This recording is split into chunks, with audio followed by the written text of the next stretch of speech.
आज हम एक और रोचक पहलू पर बात करेंगे कि मैटी के समय में यह सिस्टम कैसे बढ़ा, कैसे इसके समान कई सिस्टम बने, कैसे कुछ लोग मैटी से प्रेरित हुए और यहाँ तक कि उस दौर में अनुयायियों और विरोधियों ने क्या-क्या कदम उठाए।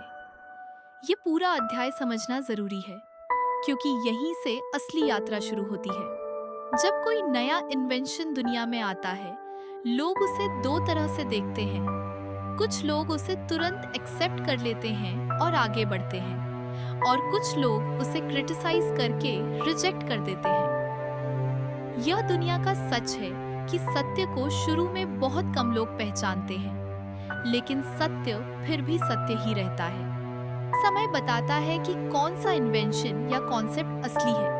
अगर कोई नया आइडिया अकेले खड़ा रहकर आगे बढ़ता रहता है, तो इसका मतलब है कि उसमें डेप्थ थी और लोग उसे समझकर फॉलो कर रहे हैं। और अगर वह आइडिया बाद में कॉपी होने लगता है, तो इसका मतलब है कि वह आइडिया सच में अच्छा था।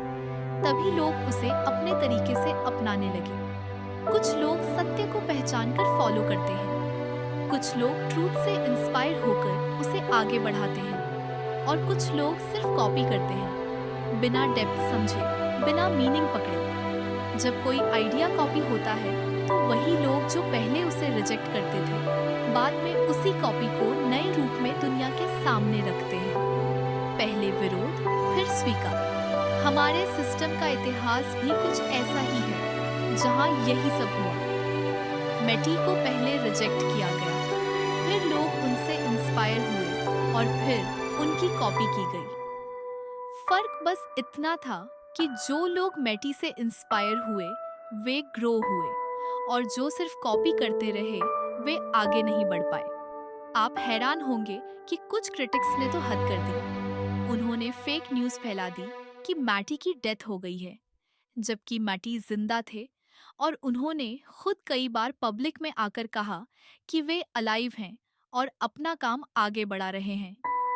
यह दिखाता है कि नई डिस्कवरीज के साथ कंफ्यूजन और विरोध हमेशा चलता है। मटेई के समय में विरोध भी था, प्रेरणा भी थी, नकल भी थी और सच्ची समझ भी। काउंट मटेई ने इस सिस्टम को ओपन बुक की तरह नहीं बनाया, बल्कि क्लूज और संकेतों से भरी हुई मेथड की तरह छोड़ा। लोग आज भी पूछते हैं कि मटेई का सिस्टम सीक्रेट था या नहीं। असल में मटेई ने जानबूझकर पूरी मेथड को ओपन नहीं किया, क्योंकि वह चाहते थे कि फ्यूचर जनरेशन्स उसकी क्लूज को जोड़कर आगे बढ़ें। उन्होंने कलर्स दिए, फॉर्मूलाज दिए, एनर्जेटिक हिंट्स दिए, लेकिन पूरी मेथड कभी नहीं दी। यही उनकी जीनियस थी। वह सिर्फ इन्वेंटर नहीं थे, वह एक मार्गदर्शक थे। उनके समय में कई लोग उनकी मेडिसिन्स को कॉपी कर रहे थे। वही नाम, वही कलर्स, वही सिंबल्स, लेकिन असली एनर्जेटिक लॉजिक को समझे बिना। यही कॉपी कल्चर उस समय बहुत बढ़ गया था और हिस्ट्री में हमेशा ऐसा ही होता है।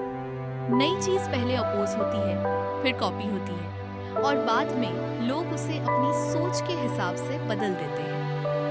इसी दौर में दो बड़े नाम उभरे, क्राउस और जिम्पल। क्राउस और जिम्पल का मटी से सीधा संपर्क था और इतिहास साफ बताता है कि दोनों ने मटी और उनके सिस्टम को पूरी निष्ठा से फॉलो किया तथा उनके लिए काम भी किया। किसी और का नाम इस तरह स्पष्ट रूप से सामने नहीं आता, नहीं कोई और स्पजारिक या माटी की मूल परंपरा से इतना मेल खाता है। लेकिन जब ये दो नाम सामने आते हैं, तो सब कुछ एकदम साफ समझ में आ जाता है। यही हमारी असली शोध है, जो इतिहास को स्पष्ट करती है और सिस्टम की जड़ों को उजागर करती है। क्राउस एंड जिम्पल ने मैटी के एनर्जी एक्सट्रैक्शन के संकेतों को समझकर स्पागारिक को एक साइंटिफिक रूप दिया और इसी वजह से आज स्पागारिक के दो मुख्य आधार क्राउस और जिम्पल माने जाते हैं। क्राउस ने पौधों की एनर्जी को सिर्फ वनस्पति या केमिकल नहीं माना, उन्होंने मेडिसिन्स को सिंपल और क्लियर बनाया और इसी समझ से स्पगारिक को एक स्ट्रक्चर्ड एनर्जी साइंस का रूप दिया। दूसरी ओर जिम्पल ने मट्टी की मेडिसिन्स को एक लिविंग ऑर्गेनिज्म की तरह समझा। उन्होंने देखा कि हर प्लांट में एक खास सिग्नेचर होता है, एक वाइब्रेशन, एक एनर्जेटिक आइडेंटिटी। उन्होंने यह भी समझा कि मेटेई ने जो बनाया था वह एक रॉ डायमंड था जिसे शेप देने की जरूरत थी, और सिंपल ने वही काम किया।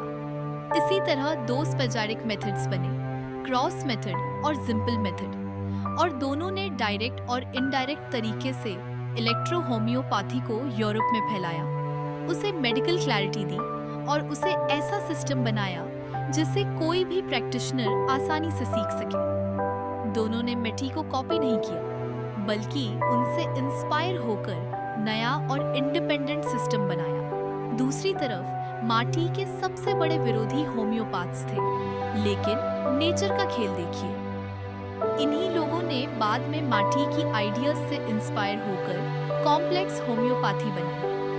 होम्योपैथी पहले सिंगल रेमेडी सिस्टम था, लेकिन माटी के बाद मल्टी रेमेडी कॉम्बिनेशंस का कॉन्सेप्ट उभरने लगा।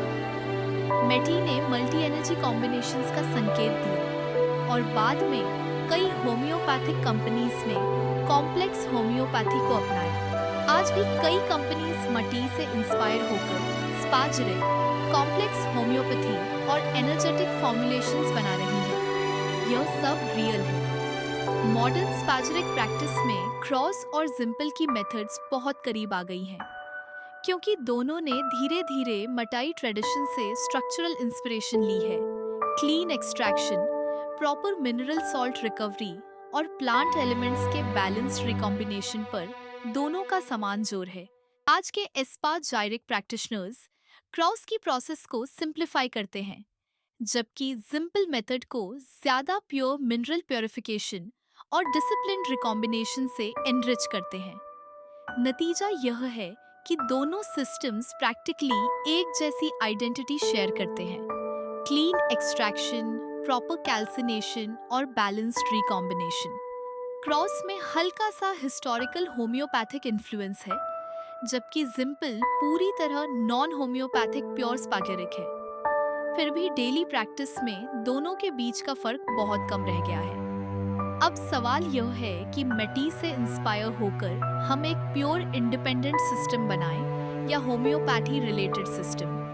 यही फ्यूचर तय करेगा कि यह ट्रेडिशन किस दिशा में जाएगी। लेकिन एक बात साफ है, ट्रूथ और रियल कैपेबिलिटी ही आगे बढ़ते हैं। कॉपी करने वाले आगे नहीं बढ़ते, क्योंकि कॉपी में डेप्थ नहीं होती। लोग कॉपी कर सकते हैं, लेकिन डीप अंडरस्टैंडिंग को कॉपी नहीं कर सकते, और यही आज भी दुनिया में हो रहा है। माटी सिस्टम दुनिया भर में डीप अंडरस्टैंडिंग के साथ ग्रो हो रहा है और आगे भी ग्रो करेगा। लेकिन जो लोग सिर्फ सरफेस समझते हैं वे समय के साथ खत्म हो जाते हैं। हिस्ट्री में ऐसा हुआ, आज भी हो रहा है। इसीलिए जरूरी है कि हम रियल मीनिंग को समझें, क्योंकि डेप्थ ही एवोल्यूशन का इंजन है। और असली बात यह है कि अगर डाइल्यूशन लिमिटेड रहता है तो वह स्पेजरिक है, और अगर डाइल्यूशन होम्योपैथी की तरह बढ़ता जाता है तो वह होम्योपैथी है। यह बात